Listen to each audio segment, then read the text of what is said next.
Bismillahirrahmanirrahim.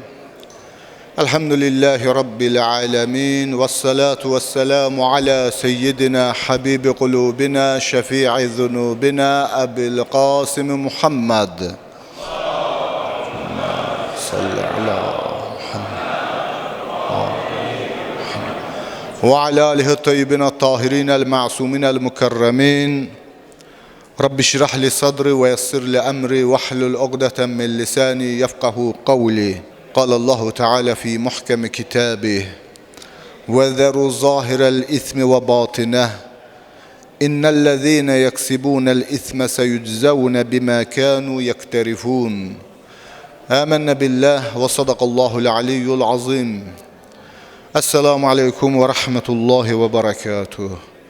Cümə gününüz mübarək olsun əziz möminlər. Allah Teala sizləri və bizləri bugünün mərhəmətindən, lütfündən, bərəkətindən məhrum etməsin inşallah. Allah Teala bu günlərdə sizlərə və bizlərə haqqı ilə təqvalı olan qullarından qərar versin inşallah. Allah Teala Kur'an-ı Kerim'de buyurur: وَذَرُوا ظَاهِرَ الْإِثْمِ وَبَاطِنَهِ. Günahın zahirini de batinin de terk edin. Günahın zahirini de batinini de terk edin. İnnellezîne yeksibûnel isme. O kəslər ki günah kəsb edirlər, günah edirlər. Seycüzevne bimâ kânû yekterifûn. Onlar o etdikləri, törətdikləri əməllərin cəzasını alacaqlar. İnsan bir həkimin tapşırıqlarına, tövsiyələrinə riayət eləməyəndə səhhətində müəyyən problemlər yaranacaq. Və bəzən də həkimin tapşırıqlarına əməl etməmə insanın ölümünə gətirib çıxarda bilər. Xəstə bir insan gedib həkimin yanına, təbib onun üçün müəyyən dərmanlar yazıb, bu dərmanları yerinə yetirmir, dərmanları qəbul etmir. Ya xəstəlik daha da irəliləyəcək və yaxud da sonda bu öləcəkdir.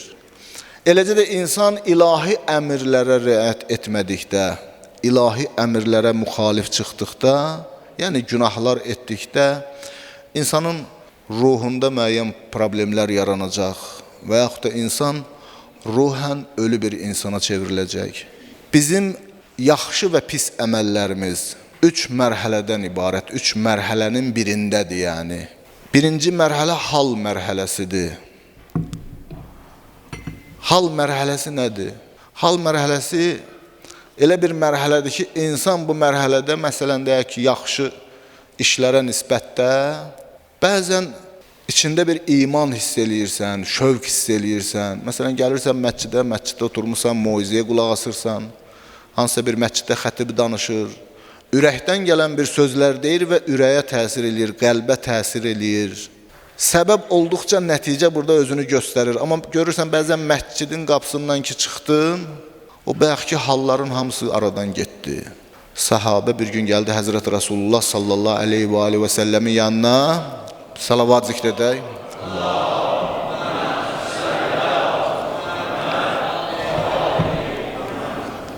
Dedilər, ya Rasulallah, biz sənin yanında olanda sanki ruhumuz az qala pərvaz eləsin. Ruhumuz bədənimizdən uçub getsin. Amma sonra dönürük evimizə, işimizə, gücümüzə, həminki hallar qalmır bizdə, həminki hallar itib gedir. Həzrət Rasulullah buyurdu ki, əgər onu saxlasanız, su üzərində gəzərsiniz. Necə ki, İsa aleyhissalam su üzərində gəzərdi. Hal gəlib gedəndir. Yəni, ərəb dilində də bu təhavvül hal bu mənadadır. Gəldi gedərdi. İkinci mərhələ mələkə mərhələsidir. Ki, burada bir sabitlik var, xüsusiyyət var. O hal səndə qaldıqca, şiddətləndikcə, gücləndikcə, onu itirmədikcə, onu əksinə o bazada toplayıb artırdıqca, artıq həmin vəziyyət səndə sabitləşir. Ki, buna əxlaq kitablarında, nəzəri və əməli əxlaq kitablarımızda mələkə deyilir. Üçüncü mərhələ isə ittihad mərhələsidir. Ki, insan bəzən, məsələn, yaxşı əməllərə o qədər riayət eləyir, yaxşı dəyərlərə, ali dəyərlərə, ilahi dəyərlərə o qədər mənimsəyir, sadiq qalır ki, həmin dəyərin özü ilə birləşir, vəhdət tapır, yəni onun özünə çevrilir. Bu kəsbi məsumluqdur. ki, insan əgər yaxşı xüsusiyyətləri, gözəl əxlaqi dəyərləri bu səviyyəyə gətirib çatdırsa bilsə ki, ittihad mərhələsinə gələ çata, həmin dəyərin özünə çevrilə, artıq bir kəsbi məsumluq əldə eləyir. Niyə məsumlar günah eləmir? Çünki onlar ən ali dəyərlərlə vəhdət tapıblar, ali dəyərlərin özünə çevriliblər. Ki, məsələn, ədalət dəyəri onların bütün varlığıdır. Bu dəyər onların bütün həyatını əks etdirib. Artıq, məsələn, ədalət deyəndə elə bu insanlar, bu şəxsiyyətlər nəzərə çarpır, ağıla gəlir. Bu üç mərhələ çox mühüm bir mərhələdir. Və bizim bütün əməllərimiz istər yaxşı olsun, istər pis olsun, bu üç mərhələdən keçir. Pis əməllər də bu cürdür. Ki, bəzən şeytan vəsvəsəsi və ya pis insanların təlqini, vəsvəsəsi nəticəsində insanın içində müəyyən pis hallar, düşüncələr, fikirlər yaranır. Amma ondan uzaqlaşdıqca bu hal səndən gedir. Bəzən pislik insanda sabitləşir, sabit bir xüsusiyyətə çevrilir. Ki, bunu aradan aparmaq biraz çətindir. Bəzən də insan elə pisliyin özünə çevrilir. Pisliklə, pis xüsusiyyətlərlə vəhdət tapır. Hər hansı bir pislik deyəndə elə o ağla gəlir. Bundan başqa bizim əməllərimizin bir zahiri var, bir batini var. Ona görə Quran-ı Kərimdə də Allah Teala buyurur, günahın zahirini və batinini tərk eləyin. Hər bir əməlimizin bir zahiri, bir batini var. Bəzən günah zahirdə gözəl görsənə bilər. Məsələn, bir nəfər haqsız yerə yetimin malını yeyir, zahirdə bir qazanc əldə eləyir. Amma batini fərqlidir. Quran-ı Kərimdə Allah Teala bu cür bizə bəyan eləyir. Buyurur, İnnellezîne ye'kulûne emvâlel yetâme zulmə. O kəslər ki, zülmlə yetimin mallarını yeyirlər, İnnemə ye'kulûne fî butunihim nâra. Onlar əslində öz qarınlarına od doldururlar, od yeyirlər. Və seyəsləvnə sə'ira. Və onlar cəhənnəmə vasil olacaqlar. Batini cəhənnəm odudur. Zahiri yetim malı yemək qazanc ola bilər, dünyada bir mənfəət ola bilər. Amma bunun batini nədir? Batini cəhənnəm odudur. Cəza insanın varlığının bir hissəsinə çevrilir artıq. Görürsünüz, yetim malı yemək qəbahətdir, böyük bir günahdır. Bu günaha artıq aludə olan insan, günah onun varlığının bir hissəsinə çevrilir. Və ötəki aləmdə, ahirət aləmində bu alov formasında ortaya çıxır, od formasında ortaya çıxır. Bəqərə surəsi 24-cü ayə çox düşündürücü ayədir. Allah buyurur, Fəttəqun nārəl-ləti vəquduhən-nəsu vəl-hicərə. Qorxun o cəhənnəm odundan ki, onun yanacağı daşlardır və insanlardır. Yanacaq. Biz bilirik də, hamımızın maşın olan, avtomobil, nəqliyyat vasitəsi istifadə edən bilir nədir. Evimizdə sobamız olub, odunu gətirib tökmüşük, yanacaq odun olub. Məsələn, neft olub. Cəhənnəmin yanacağı Allah deyir nədir? Vəttəqun nārəlləti vəquduhən-nəsu vəl-hicərə. Qorxun o cəhənnəm odundan ki, onun yanacağı insanlardır və xüsusi cəhənnəm daşlarıdır. İnsan özü yanacağa çevrilir, cəhənnəm alovunun yanacağına çevrilir. Günah hal vəziyyətində olanda ondan qurtulmaq mümkündür. Ola bilər ki, məsələn, bir insan həmişə günah eləmir, bəzən günah eləyir, bəzən eləmir. O nəfsin də mərhələlər var da, bunu bilirik də. Ki, Quran-ı Kərimə əsasən və hədislərimizə əsasən əmmarətun bis-su, pisliklərə əmr edən nəfs. Bir də var ləvvamə nəfs. Ki, özünü danlaya bilir, xəta edir, sonra özünü günah edir, sonra özünü danlaya bilir. İndi bəzən biz günah eləyirik, bu bir haldır bizdə, gəlir, gedir. Və o dünyaya da tövbə etmədən bu günahlarla getdik.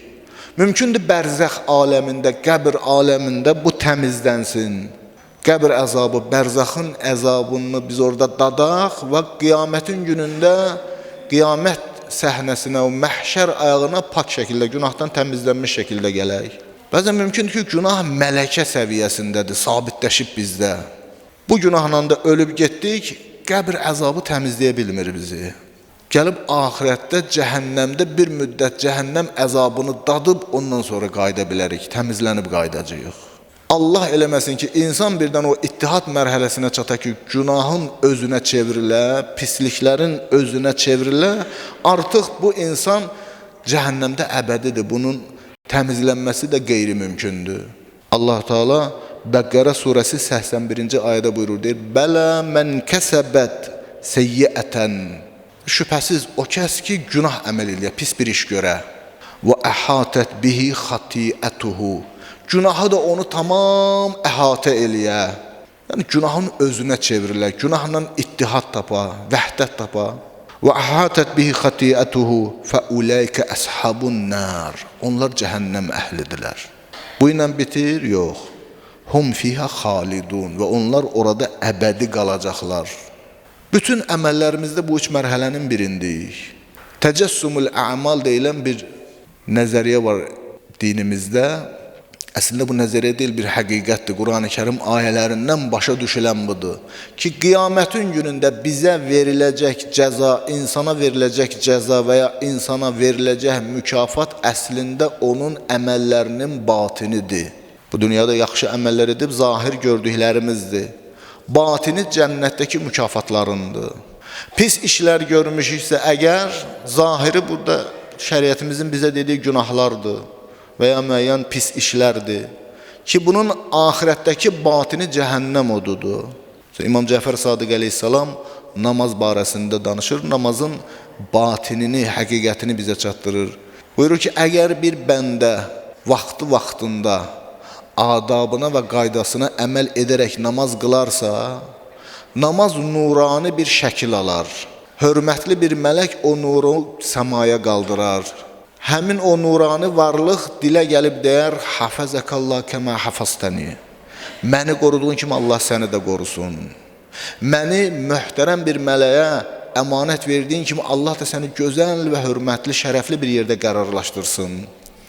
Amma deyir, namazı vaxtında qılmasa, səbəbsiz yerə vaxtında qılmasa və əhəmiyyət vermədən qılsa, hökmlərinə, adabına, şərtinə əməl etmir. Namaz deyir, bir zülmət formasına düşər. Bir mələk gələr, zülmət halında onu səmaya qaldırar. Və o səsləyib belə deyər: "Dayya'akallah kəmə dayya'təni." Məni itirdiyin kimi Allah səni də itirsin. Məni zülmət halına saldığın kimi Allah da səni pis bir yerdə qərarlaşdırsın. Quran-ı Kərimdən bir neçə ayə deyim ki, bu həqiqəti gör Allah Teala bizə nə cür bəyan eləyir. Kəhf surəsi 49-cu ayədə Allah buyurur: "Və vəcədu mə amilu hadira." İnsanlar etdiyi əməlləri qiyamətin günündə hazır görəcəklər. Etdiyimiz əməlin həqiqətini orada hazır şəkildə görəcəyik və biləcəyik ki, bu mənim filan günahım idi. Bu mənim filan pis işim idi. Bu məsələn etdiyim qeybətlər idi. Bax bu formada gəldi, qiyamətin günü çıxdı qarşıma. Bütün cəzalarımız etdiyimiz günahlardır, günahların batinidir.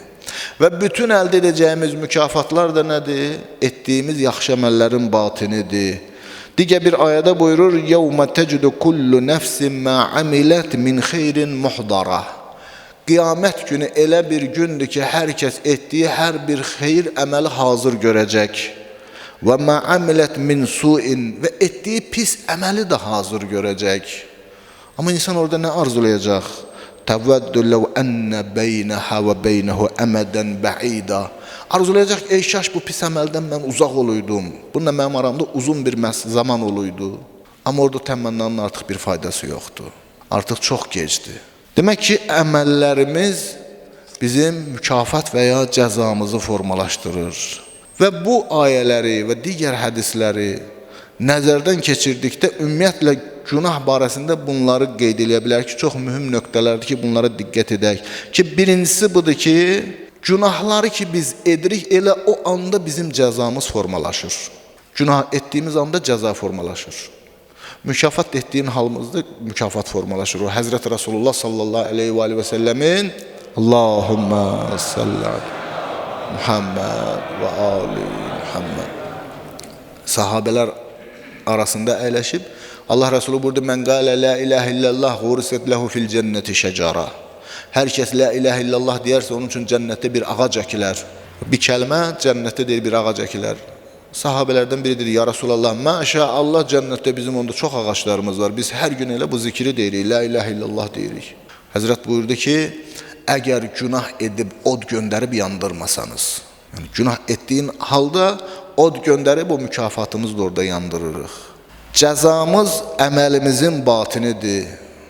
İkinci mühüm nöqtə budur ki, insan günahın bu təsirlərindən, yəni bu günahın nəticələrindən qurtarmaq istəyirsə, baxmalıdır ki, günahla bağlılığı hansı mərhələdədir? Günahla bağlılığımız hal mərhələsidirsə, daha tez xilas ola bilərik. Mələkə mərhələsindədirsə, biraz əziyyəti var, amma yenə də qurtulmaq olar. İttihad mərhələsinə gəldikdə, amma bu mümkün olmur artıq. Günahdan xilas olmaq, onunla sən hansı mərhələdə olduğundan asılıdır. Üçüncü bir məsələ budur ki, günah bizim batinimizi formalaşdırır, bizim batini şəklimizi formalaşdırır. İnsanın bir xəlq var, bir xulq var. Xulq zahirimizdir, xəlq batinimizdir. Zahirimiz öz əlimizdə deyil. Burada atamız, anamız, genetik xüsusiyyətlər və ilahi iradə təbii ki, fövqdə olaraq təsir eləyir. Huvəl-ləzi yusavviru fil ərham mə yəşə. Allah ana bətinlərinin istədiyi surəti verər. Heç kəs öz zahiri şəklini çəkərək bu aləmə gəlməyibdir. Amma batini yaradılmış, yəni xulq, əxlaq sözü də buradan götürülüb. Əxlaq yəni insanın batini yaradılışı. Batini yaradılışımız öz əlimizdədir. Biz öz ixtiyarımızla, iradəmizlə batinimizi formalaşdırırıq, batinimizin şəklini çəkirik. Etdiyimiz yaxşı əməllər bizim batinimizi gözəl bir şəkildə ortaya qoyacaq. Pis əməllər batinimizi çox qorxunc bir vəziyyətdə ortaya qoyacaq. Bu zaman insan özü ya cənnət olur, ya cəhənnəm olur. Bəzən günahla insan ittihad tapanda, bayaq dediyimiz ayələrdə kimi وَاتَّقُوا النَّارَ الَّتِي وَقُودُهَا النَّاسُ وَالْحِجَارَةُ qorxun o cəhənnəm odundan ki, onun yanacağı insanlardır və daşlardır. İnsan cəhənnəmin oduna çevrilir. Bir hədisdə də var, uzun bir hədisdir ki, bir nəfər gəldi Həzrət Resulullahın yanına, böyük günah etmişdi. Dedi, Allah məni bağışlamayacaq. Resulullah buyurdu ki, Allah böyükdür, rəhməti genişdir, tövbə edərsən bağışlayar. Ya Resulullah, mən çox böyük günah etmişəm. Allah Resulü buyurdu, sənin günahın böyükdür, dağlar böyükdür. Dedi, mənim günahım böyükdür. Sənin günahın böyükdür, dəryalar böyükdür, yox, mənim günahım böyükdür. Ən sonunda Allah Resulü buyurdu ki, vay olsun sənə, sənin günahın böyük, yoxsa Allah böyükdür. Dedi, haşa, Allah böyükdür. Amma ya Resulullah, mən bu günah etmişəm. Etdiyi günahı söylədi. Allah Resulünün ilk kəlməsi belə oldu ki, məndən uzaq dur, odunla məni yandırarsan. Yəni, sən elə bir günah etmişsən ki, bu cəhənnəm oduna çevrilmişsən sən. Allah səni o odu söndürməsə, heç bir şey səni o cəhənnəm odu söndürə bilməz. Şübhəsiz ki, o tövbə edib sonradan möminlərin sırasına qoşulan bir səhabə oldu. Ki, günah demək bizim batinimizi formalaşdırır. Yaxşı əməl bizim batinimizi formalaşdırır. Və günahın nəticələri, o təsirləri, mənfi təsirləri aləmlərə nisbətdə də fərqlidir. Məsələn, günah bu dünyada bir cür təsir göstərir. Görürsən, insan məsələn ruzidən məhrum olur, elmdən məhrum olur. Bərzəx aləmində başqa cür bir təsir edir ki, bərzəxin qəbr evinin, qəbrin sıxıntısını yaşayır, zülmətin yaşayır, vəhşətin yaşayır, mələklərin ağır sorğu-sualını yaşayır. Axirət aləmində başqa cür təsirləri var ki, axirət aləmində cəhənnəm odudur. Hələ ondan öncə ağır sorğu-sualdır, peşmançılıqdır, nədamətdir. Axirət aləmində kör gəlməkdir. Ki, deyəcək insan, limə həşərtəni a'ma, ilahi, niyə məni kör gətirdin bu axirətə? Və ləqəd kuntu basira, mən ki, o dünyada görürdüm. Allah burada ayələrimiz sənə gəlirdi, fənəsitəhə, sən də ayələrimizi unudurdun. Fəkədəlkəl yevmət tunsə, bugün də unudulacaqsan. Yəni, ilahi mərhəmətdən uzaqda qalacaqsan. Günahın təsirləri, xüsusilə bu dünyada hansı təsirləri var? Quran-ı Kərimə müraciət etdikdə bir neçə təsirlər var ki, onları bilməyimiz gərəkir ki, bəlkə bunlar bizi günahdan çəkindirməyə səbəb olsun. Hələ axirətdəki, bərzəx aləmində və axirətdəki günahın o nəticələrini, o əks təsirlərini kənara qoyaq. Görə, hələ bu dünyada hansı fəsadlar yaradır günah bizim üçün? Ümumiyyətlə, günahlar, bunu bilək ki, bir xəstəlikdir. Günahkar insanı da gördükdə, ilk işimiz onu qınamaq olmamalıdır. Çox zaman təəssüf ki, belə olur. Biz, məsələn, cəmiyyətdə bir günahkar biri ilə rastlaşdıqda ilk işimiz nədir? Başlayırıq onu qınamağa. Yəni, qeybətini eləməyə. Günahkar xəstədir. Siz heç bir həkim görmüsünüz ki, xəstəni bütün gün otursun, lağ eləsin, onun qeybətini eləsin ki, bu xəstələnib, bu belə olub, belə olub. Xəstə əgər vicdanlı həkimsə nə etməlidir? Xəstə gördükdə onu müalicə etməyə tələsməlidir. Günahkar birisini gördükdə işimiz onu xilas etmək olmalıdır. Bunun yolunu düşünməliyik. Mən buna necə tövsiyə edeyim, necə buna yol göstərim? Əmir əl-Möminin əleyhissalamdan bir hədis var. Həzrət buyurur ki, əgər birinin günah etdiyini görsəm, əbamla üstünü örtərəm. Ki, faş olmasın. Allah səttarul uyubdur, eyibləri örtəndir. Biz də gərək bir günahkarla rastlaşdıqda eyibləri örtək. Bu, o vaxt mümkündür ki, biz günahı xəstəlik kimi başa düşməliyik. Ki, insanın ruhani xəstəlikləridir bunlar. Günah insanı yüksək məqamlar ki, insan ucala bilərdi, o yüksək məqamlar, pillələrin maniyələr yaradır. Və eyni zamanda insanı cəhənnəm əzabına doğru aparır. Bəs bu dünyada günahın əks təsirləri nələrdir? Allah Quran-ı Kərimdə buyurur, Zaharəl fəsadu fil bərri vəl bəhr bimə kəsəbət əydin nas. Quruda və suda fəsad aşkar oldu. Nəyin nəticəsində? İnsanların törətdikləri əməllərin nəticəsində. Günahlar yer üzərindəki fəsadların mənəvi səbəbləridir. Ki, yer üzərində müəyyən bəlalar gəlir, müsibətlər gəlir. Bunların arxasında duran mənəvi səbəblər insanların törətdikləri əməllərdir, insanların törətdikləri günahlardır. Allah günahlara qərq olmuş ümmətə bəlalar göndərir, müsibətlər göndərir ki, onun etdiyi əməlin vəbalını ona dadızdırsın. Həzrət Rasulullah sallallahu aleyhi və səlləm bir hədisdə buyurur ki, günah məhrumiyyətin səbəbidir. İnsanı məhrum eləyir. Nədən məhrum eləyir? Ruzidən məhrum eləyir və ya bir elmdən, bilgidən məhrum eləyir. Düzdür, tam səbəb deyil bu. Başqa səbəblər də var. Bu müsibətlər, falanlar ki, baş verir. Bunların başqa səbəbləri də var. Amma səbəblər içərisində bir səbəb nədir? İnsanların kütləvi şəkildə etdikləri günahlardır. Quran-ı Kərimə baxın, Quran-ı Kərimdə əvvəlki ümmətlərə Allah Teala bəlalar göndərib. Ad qovmuna göndərib, Səmud qovmuna göndərib. Sel, tufan, zəlzələlər, təbii fəlakətlər. Bunların bir təbii tərəf görsənən səbəbləri var ki, elm sahələri bunları araşdırır, qoyur ortaya. Bir də bunun görsənməyən mənəvi səbəbləri var. Çünki varlıq aləmində heç bir şey Allahın iradə və izni olmadan baş vermir. Səbəb və nəticə qanunu Allahın iradə və izninə tabi olan bir qanundur, müstəqil bir qanun deyil. Müstəqil heç bir şey yoxdur varlıq aləmində. İnsanlar etdikləri günahların nəticəsində yer üzərində həm ictimai fəsadlar baş verir, həm də təbii fəlakətlər, müsibətlər, bəlalar baş verir.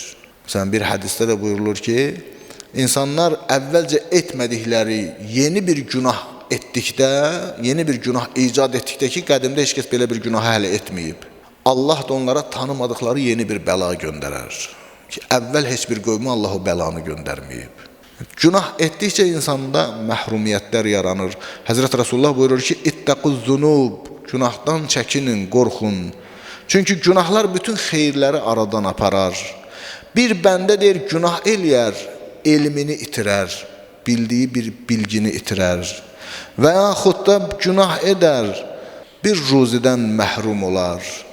Məhrumiyyətlərin səbəbidir, ilahi əzabın səbəbidir günahlar. Əvvəlki ümmətlərin aqibətinə baxaq, Quran-ı Kərim bir çox ayələrdə bunu bizə xatırladır. Məsələn, bir ayədə Allah Teala buyurur, "Qad xalat min qablikum sunanun." Sizdən öncəkilər üçün müəyyən qanunlar gəlib gedibdir. İlahi qanunlardır bunlar, dəyişməyən qanunlardır. Fəsiru fil ard, yer üzərində gəzin, fanzuru keyfə kənə aqibətul mükəzzibin. Baxın, görün o yalancıların, o ilahi həqiqətləri təkzib edənlərin axırı, aqibəti nə oldu? Həlak olmuş qövmlər var Quranda. Ki, onları Allah deyir ki, onlardan ibrət götürün, onların bir həyatına baxın ki, bunların bu həlak olma səbəbləri törətdikləri, etdikləri günahların nəticəsidir. Günahın təsirlərindən biri də əməllərin puç olmasıdır. Buna həbtul əmal deyilir. Əməllərin puç olması nə deməkdir? Quran-ı Kərimdə Allah Teala buyurur, "Zəlikə bi'annahum ittəbəu ma əsxatallah." Onlar Allahı qəzəbləndirən işlərin ardınca getdilər. Və kərihu ridvaneh. Allahı razı salacaq işlərə də sevmədilər, nifrət bəslədilər. Fəəhbətə ə'mələhum. Allah da onların əməllərini puç etdi. Habtul əməl, əməlin puç olması, yəni savabın aradan getməsi deməkdir. İnsan yaxşı işlər görüb, gözəl işlər görüb, savab qazanıb. Amma birdən elə bir günah eləyir ki, bu yaxşılıqların ardınca, həmin günah bu yaxşılıqları aradan aparır artıq. Yaxşı əməllərlə pis əməllərin arasında bu cür əlaqə var. İnnəl həsənət yüzhibnəs seyyiət. Quran-ı Kərimdə də buyurulur ki, yaxşı işlər pislikləri aradan aparır. İnsan yaxşı işləri etdikcə Allah onun əvvəlki günahlarını bağışlayır. Və in təştənibu kəbairə mə tunhavna anh. Quranda da buyurulur ki, əgər sizə qadağa olunmuş o böyük günahlardan çəkinsəniz, biz sizin pisliklərinizi bağışlayarıq. Və həmçinin Allah Teala buyurur ki, məsələn, bu ayədə, oxuduğumuz ayədə kimi, onlar Allahın qəzəbinə, qəzəbləndirən işlərin ardınca getdilər, Allahın razı salacaq işlərdən xoşlanmadılar, ona nifrət etdilər. Fəəhbətə əmələhum. Allah da onların əməllərini nə etdi? Puç etdi. Bir neçə günahlar var ki, insanın əməllərini puç eləyər. Məsələn, şirk. Allah Quran-ı Kərimdə buyurur, Ləin əşrəkdə ləhbətənnə əməluk. Ya Rasulallah, sən birdən şirk etsən, sənin əməlin puç olub gedər. Şirkin mənaları var ha. Şirk elə bizim o başa düşdüyümüz və yaxud da o bəzi o vəhabilərin bütün günü şirk dedikləri o dar anlamda deyil. Şirk çox geniş bir anlamdadır. Ola bilər insan zahirdə tək Allaha ibadət eləyir. Amma içində bir şirk var. O etdiyi ibadətlər Allah üçün deyil. Yəni riya da bir şirkdir. Riyakarlıq da Allaha şərik qoşmaqdır. Allah Həzrət Rasulullah'a buyurur ki, Ləin əşrəkdə ləhbətənnə əməluka. Əgər şirk etsən, sənin əməllərin puç olacaq. Heç kim təsəvvür eləmir ki, Allah Rəsulu hansısa gəlib bir bütə ibadət eləyəcəkdi. Allah buna görə Peyğəmbəri qınıyır. Yox. Allah Rəsulu göndərilib ki, bütpərəstliyə qarşı mübarizə aparsın.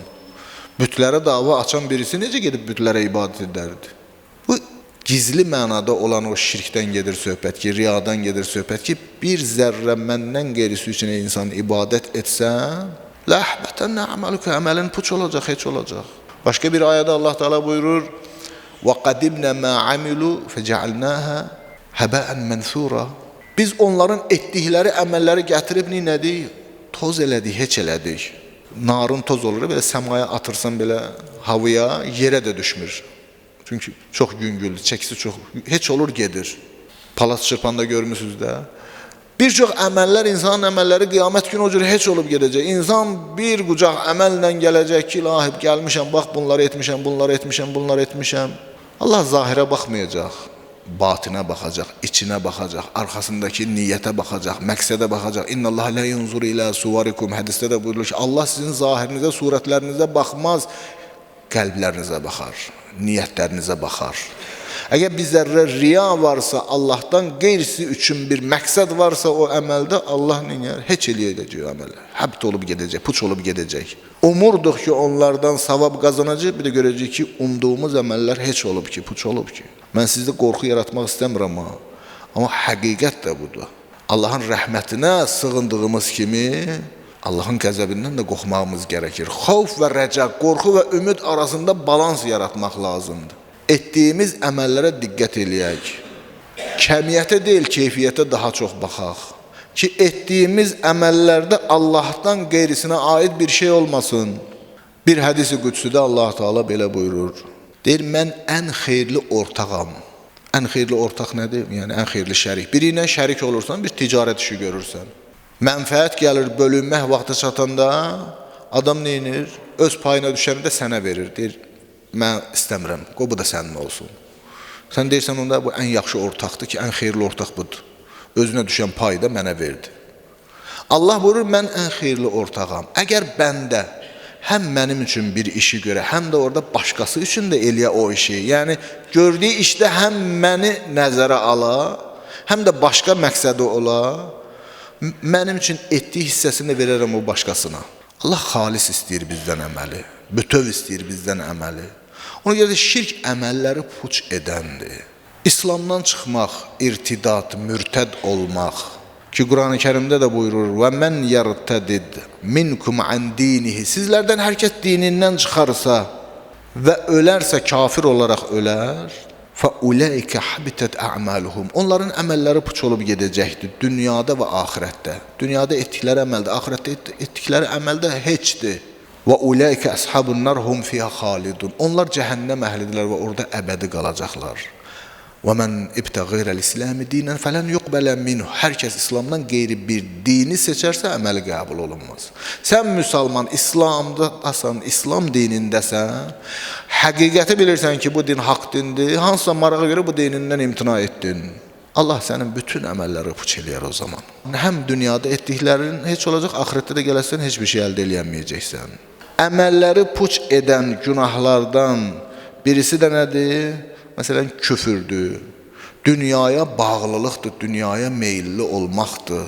Dünyaya bağlılıq bu demək deyil, müsəlman gərək fəqir olsun, kasıb olsun, yox, dünya malına sahib olmasın. Alimlərdən birinin çox gözəl duası var, deyir, ilahi bizi sərvət sahibi et, amma sərvətə aid etmə. Din deyir, sərvət sahibi ol, var dövlət sahibi ol, amma o var dövlətə aid olma. Sən ondan da dəyərlisən, ondan da yüksəksən. Qarun zamanəsinin ən böyük biznesmeni idi də. Bir anın içində Allah Teala yeri yardı, bütün villalarını, evini, malını, mülkünü, nəyi var, hamısı yerin altında yerinə yeksan oldu, yox oldu, getdi. İnsanlar baxdılar ki, dünən onun var dövlətini təmənna eləyənlər baxdılar, dedilər, vay kəənnəllaha yu'tul mülkə mən yaşa və yənzə'ul mülkə mimmən yaşa. Ki, Allah istədiyinə mülkü verib, istədiyinə mülkü alarmış. Dünyaya bağlılıqdan gedir söhbət ki, insan sabah seçim qarşısında qalanda ki, mən bu mənəvi dəyəri seçəcəm, yoxsa bu mənfəət, maddi mənfəət, müvəqqəti olan bu dünyaya aid olan mənfəəti seçəcəm. Burada bu seçim qarşısı imtahan sınaq buradadır. Əgər o mənfəəti seçərsənsə, deməsən maddiyyətdən yüksək bir insansan. Yox, haşa, sən o mənəvi tərəfi seçməyəcəksən, maddi mənfəəti seçəcəksənsə, sən nəsən? Maddiyyətə bərabərsən. Maddiyyətdən böyük adam deyilsən. Elə sənə əməllərin puç olmağa dəyər. Ona görə də Allah Quran-ı Kərimdə buyurur ki, dünyaya bağlılıq barədə mən kənə yuridul həyatəd dünya və zinətəha. Hər kəs dünya həyatını və onun zinətini istəyə, ona vurğun ola, nuvəffi iləyhim ə'mələhum fiha. Dünyada onların istədiklərini verəcək onlara. Və hum fiha la yubxasun. Onların dünyada bütün istədikləri veriləcək. Ulaikellezine leyse lehum fil ahireti illen nar. Amma axirətdə onların üçün cəhənnəm odundan başqa heç nə yoxdur. Və habita ma sana'u fiha. Dünyada etdikləri hər şey puç olub getmişdir. Dünyada şöhrət üçün, ad üçün etdiyi bütün o yaxşılıqlar da nə olub? Puç olub gedib, heç olub gedibdir. Və günahın ən ağır təsirlərindən biri də qəlbin qəsavət bağlamasıdır. Qəlbin daşlaşmasıdır, qəlbin ölümüdür. Həqiqi ölüm bədənin bioloji ölüm deyil. Həqiqi varlıq, həyat da bu bioloji həyat deyil. Alimlərdən birinin gözəl sözü var, deyir, iki cür ölü var. Bir var üfüqi ölü, öldü aparıb basırırıq. Bir də var şaquli ölü, ayaq üstə gəzən ölülər. Əmirəl-Mömin əleyhissalam buyurur ki, surət insan surətidir, qəlb heyvan qəlbidir. Bu cürləri diri gəzən ölülərdir. Əgər insanın qəlbi ölübsə, yaşayırsa da o ölü kimi bir şeydir. İnsanlıqdan nəsibi yoxdur, payı yoxdur. Günahlar insanın qəlbini öldürür, qəlbi qəsavət edir, qəlbi daşlaşdırır. Allah Quranda buyurur ki, ثُمَّ قَسَتْ قُلُوبُكُمْ مِنْ بَعْدِ ذَٰلِكَ فَحِيَ كَالْحِجَارَةَ أَوْ أَشَدُّ قَسْوَةً. Bəni İsraili qınıyır Allah Teala bu ayədə. Bəqərə surəsi 74-cü ayəyə baxın, Bəni İsrailin qissəsindədir, əhvalatındadır. Bəni İsrail qınıyır ki, sizin qəlbiniz qəsavət bağladı. Daş kim oldu? Bəlkə daşdan da möhkəm oldu. Sonra ayə ardınca buyurur ki, elə daşlar var ki, ondan su fışqırır. Möhkəm olmasına baxmayaraq ondan su gəlir. Elə daşlar var ki, Allah xovfundan paramparça olur. Amma sizin qəlblərinizdir, Allah xofu yoxdur qəlbinizdə. Qəlbiniz yumuşalmır ki, etdiyimiz bu günahlar, bunun cəzası var. Bunlar bizim ilahi qəzəbdir. Allahın əmrindən çıxmışam, Allahı qəzəbləndirən bir iş görmüşəm. Bunlar sizə qorxu yaratmır. Ələm ya'ni lillezine amanu an takhsha qulubuhum li zikrillah. Quran deyir, məgər o zaman gəlməyim ki, möminlər Allahın zikrini eşitdikdə qəlbləri lərziyə gəlsin, qorxuya düşsün.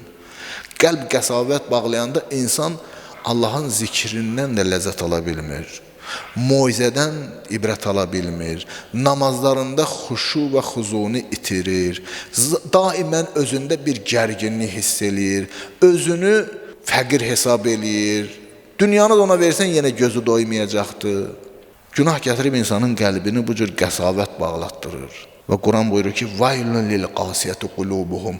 Vay olsun o kəslər ki, onların qəlbləri qəsavət bağlayıb. Min zikrillah, yəni Allahın zikrindən, Allahın zikrini eşitdikdə qəlbləri yumşalmır. Bəzən görürsən də biri günah eləyəndə, ərəblərdə belə bir söz var, birini bir pis söz deyəndə, səhv söz deyəndə, xəta eləyəndə, günah eləyəndə qarşısındakı ona deyir ki, ittəqillah, yəni təqvalı ol, Allahdan qorx. Adam da var ki, ona bu sözü deyəndə qürur onu günaha aparır. Əxəzətul izzətu bil isim. Yəni qürurlanır ki, sən kimsən mənə belə deyirsən? Eləyirəm, yaxşı eləyirəm, bundan da beşini eləyəcəm. Qürur günaha sürükləyir onu. Bu qüruru sındırmaq lazım idi Allahın huzurunda. Qəlb qəsavət bağlayanda insan gəlir bu hala düşür ki, görürsən, moizə də ona təsir eləmir. Namaz da qılır, namaz elə can dərdi qılır. Namazında o hal yoxdur, xuşu yoxdur, xuzu yoxdur. Niyə? Çünki qəlbin bu dünyadakilərə bağlanır. İndi sən o ahirətə bu qəlbi yönəldə bilmirsən. Oradakılar sənin üçün nisiyəyə çevrilib. Sən bu nağdıdan yapışmısan, bu düşüncədəsən. Ola bilər dilivə bunu gətirmirsən, amma həyat tərzin bunu göstərir. Ahirət aləmi üçün heç nə göndərmirik. Bütün həyatımıza elə baxaq, çox hissəsində biz bu aləm üçün yaşayırıq. Baxmayaraq ki, inanırıq ki, ötəki aləm var, hesab var, sual var, mükafat var, cəza var. Amma baxaq ki, indi bizim həyat tərzimiz buna uyğun qurulub ya buna uyğun qurulmayıb. Çox zaman görürük ki, sanki bizim yaşayışımız elə digərlərinə heç fərqlənmir ki. Digər ateistin yaşayan, məsələn, bir müşrikin, bir ateistin həyat tərzi ilə, bir kafirin həyat tərzi ilə, mənim həyat tərzimdə görürəm, çox fərq yoxdur. Elə sadəcə mən hərdən məscidə gəlirəm, namaz qılıram, əyilirəm, qalxıram, çıxıram, gedirəm. Məhərrəm olur, gəlirəm, əza saxlayıram, ağlayıram, sinə vururam, gedirəm. Fərq elə bu idi ki, fərq bu mu olmalıydı, yox bu olmamalıydı. Sən ən kamil bir insan olmalıydın, mən ən kamil bir insan olmalıydım. Səbəblər nədir? Səbəblərin hamısı etdiyimiz günahlardır ki, bunlar bizim qəlbimizi qəsavət bağlayıb, qəlbimizi paslandırıbdır. Allah Quran-ı Kərimdə buyurur ki, Kəllə bəl rənə alə qulubihim mə kənu yəksibun. Deyir, yox, əsla elə deyil. Birisi deyir, məsələ nədir? Məsələ budur ki, deyir, etdikləri əməllər onların qəlbinin üstünə reyn. Reyn pas deməkdir. O dəmir görürsən, üstü pas bağlayır ha. Pas bağlayıb onların qəlbinin üstü. Bəzən belə olur da, insan gəlir o günahla vəhdət tapanda, günah onun bütün varlığına çevriləndə, insan artıq qəlbi möhürlənir. Belə insan tövbə edə bilmir, tövbəyə də müvəffəq ola bilmir. Çünki tövbə barəsində fikirləşə bilmir. Kim deyə bilər ki, Firon tövbə edə bilərdi. Firon gəldi, ənə rabbukumul a'la, mən sizin ən böyük Rəbbinizəm. Bizim də içimizdə bir Firon var. Bu ibadətlərimizin bizə o vaxt müsbət təsirlərini görəcəyik ki, biz niyə günahlardan uzaq ola bilək? Həkim gedirsən, sənə dərman yazır və tövsiyə edir, pəhriz də deyir sənə, deyir filan işləri də etməyəsən ha. Həm dərmanı qəbul edirəm, həm də həmin o həkim pəhriz demişdi ki, onları etməyəsən, onları da eləyirəm. Şəkər xəstəsiyəm məsələn. Həkim deyir sənə məsələn, şirniyyat olmaz ha, yeməginən. Şəkər dərmanında gündəlik, bunu atacaqsan. Dərmanında da atıram, şəkərdən də yeyirəm, şirniyyatdan da yeyirəm. Xeyr olacaq bu dava dərmanı müalicə, nə olmayacaq? İlahi tövsiyələr, ilahi təlimlər, ibadətlər o vaxt bizim ruhumuza təsir eləyəcək ki, biz pəhriz saxlaya bilək. Qədimdəki kişilər təqvaya pəhrizkarlıq deyirdilər ki, günahlardan özümüzü qoruya bilək. Çünki insan günah etdikdə ki, o qəlb dediyi qəsavətləşir. Qəlb nur qəbul etməyə qabiliyyəti var.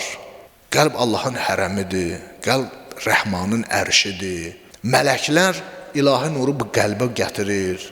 Nə vaxt olur bunlar? Məsələn, bir hədisimizdə var, deyir ki, it olan evdə mələk gəlməz. İnsan həyatında it saxlaya bilər, bu problem deyil. Amma o evin içində ki, it saxlayır, o ilə yatır, durur, bir qabda yemək yeyir ki, qərb mədəniyyətidir bu.